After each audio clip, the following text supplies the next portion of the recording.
अस्सलाम वालेकुम। उम्मीद है आप सब खैरियत से होंगे। जैसे कि आप जानते हैं कि हमने 9th क्लास से ग्रेड 9 की एक सीरीज स्टार्ट की हुई है इंग्लिश की, और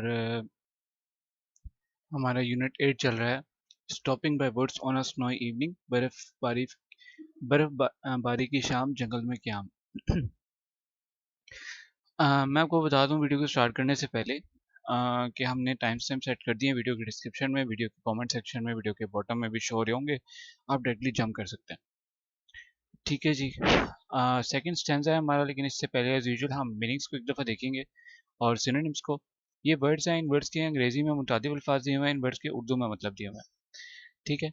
और एडीजी का मतलब है एडजेक्टिव, वी का मतलब है वर्ब, प्रेप का मतलब प्रेपोजिशन, एन का मतलब है नाउन, एडीजी का मतलब है एडजेक्टिव, नाउन। ठीक है, preposition.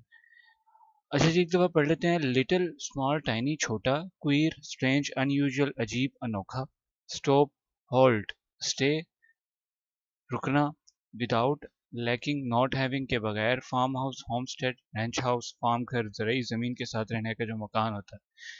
Near, close, adjacent, near by, नज़दीक, करीब, फ्रोजन, फ्रोस्टेड, आइस पाउंड, जमी हुई, मुंजमद, लेक, पॉन्ड, मेयर, लॉक, झील, डार्केस्ट, ब्लैकेस्ट, डार्क स्किन, तारीक तरीन, इवनिंग, डस्क, ट्वाइलाइट, नाइटफॉल, शाम। ठीक है जी, इसके बाद हम पढ़ लेते हैं, इसकी ट्रांसलेशन कर लेते हैं। My little horse must think it queer, मेरे छोटे घोड़े को ये अजीब तो लगता होगा। To stop without a farm house near, किसी ऐसी जगह रुकना जहाँ नज़दीक फार्म हाउस ना हो। Between the woods and frozen lake, जंगल और जमी हुई झील के दरमियान। The darkest evening of the year, साल की सबसे तारीक शाम को। ठीक है। आप जानते हैं ये बंद, इसको बंद कहा जाता है। ठीक है, स्टेंजा। और चलिए अब हम चलते हैं अपने रेफरेंस की तरफ। These lines have been taken from the poem Stopping by Woods on a Snowy Evening written by Robert Frost। हवाला, ये सतरें बर्फबारी की शाम जंगल में क्याम नामी नज़म से दी गई हैं जो रॉबर्ट फ्रॉस्ट ने लिखी हैं। मैं आपको ये बता दूं कि ये जाहिर है उर्दू में तो आपने नहीं लिखना, वहाँ पे इंग्लिश में लिखना होता है, और ये भी खुद से लिखना होता है, लेकिन ये आपको एक आइडिया देने के लिए है। ठीक है। कॉन्टेक्स्ट, सैको सबाग में क्या कहा गया है। In this poem the poet describes the attractive and beautiful nature. इस नज़म में शायर पुरकशिश और खूबसूरत फितरत को बयान करता है। He also hints at the need to carry on with the daily affairs of life। एक मिनट। इस नज़म में शायर पुरकशिश और खूबसूरत फितरत को बयान करता है। He also hints at the need to carry on with the daily affairs of life। वो ज़िंदगी के रोज़मर्रा के मामलात को जारी रखने की ज़रूरत की तरफ भी इशारा करता है। The world of fantasy is very inviting। तस्वुरात की दुनिया बहुत दिलकश है। But one must maintain balance between the world of reality and imagination।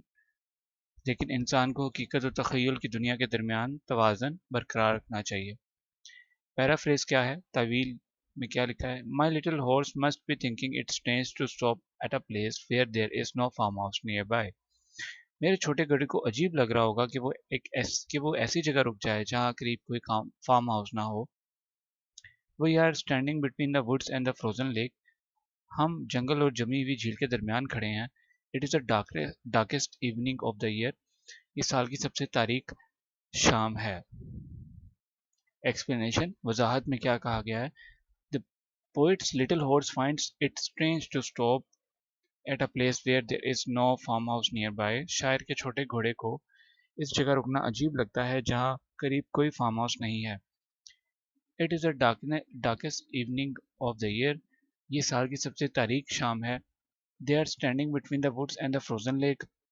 वो जंगल और जमी हुई झील के दरमियान खड़े हैं। With white snow, dark evening and frozen lake present a beautiful scene. सफ़ेद बर्फ, तारीक शाम और जमी हुई झील एक खूबसूरत मंजर पेश करती है। The poet wants to enjoy the beauty of the nature. शायर फितरत की इस खूबसूरती से लुत्फ अंदोज होना चाहता है। देयरफॉर ही स्टॉप्स देयर, इसलिए वो वहाँ रुक जाता है।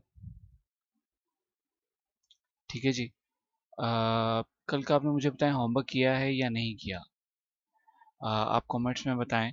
और आज का होमवर्क आपको ये है कि आपने मीनिंग याद करना है, उसके बाद उसकी ट्रांसलेशन, सॉरी सिनोनिम्स आपने याद करने हैं, क्योंकि सिनोनिम्स हमें एमसीक्यूज में पूछे जाते हैं, आप जानते हैं। और वैसे भी इन फ्यूचर भी हमारी ये रोज़मर्रा की जो बोलचाल है इंग्लिश में, इसमें हमें काम आएगी। ठीक है, ये इसको ऐसे ना याद करके आपने खाली एक पेपर देने हैं। ठीक है, और मीनिंग्स भी इसलिए आप याद करें, आपकी वोकेबलरी अच्छी होगी। ठीक है, और उसके बाद आपने उसकी ज़बानी ट्रांसलेशन करनी है मीनिंग्स और सिनोनिम्स याद करके। फिर जब ज़बानी ट्रांसलेशन हो जाए, फिर एक दफ़ा आपने उसकी ट्रांसलेशन लिखनी है, फिर उसको चेक करना है, उसकी मिस्टेक्स निकालनी है। फिर एक दफ़ा फाइनली एक और दफ़ा आपने ट्रांसलेशन लिख लेनी है, फिर इंशाल्लाह आपको भूलेगा नहीं। ये मीनिंग्स और सिनोनिम्स इससे आपको अच्छे से याद हो जाएंगे। ठीक है, और इसकी समरी भी है, वो भी हमने करनी है। ये तो रेफरेंस, कॉन्टेक्स्ट, पैराफ्रेज और एक्सप्लेनेशन होगी और ट्रांसलेशन होगी। ठीक है, तो कोई भी सवाल हुआ तो ज़रूर पूछिएगा। अपना बहुत ज़रा ख्याल रखें। आपका बहुत शुक्रिया। अल्लाह हाफिज़।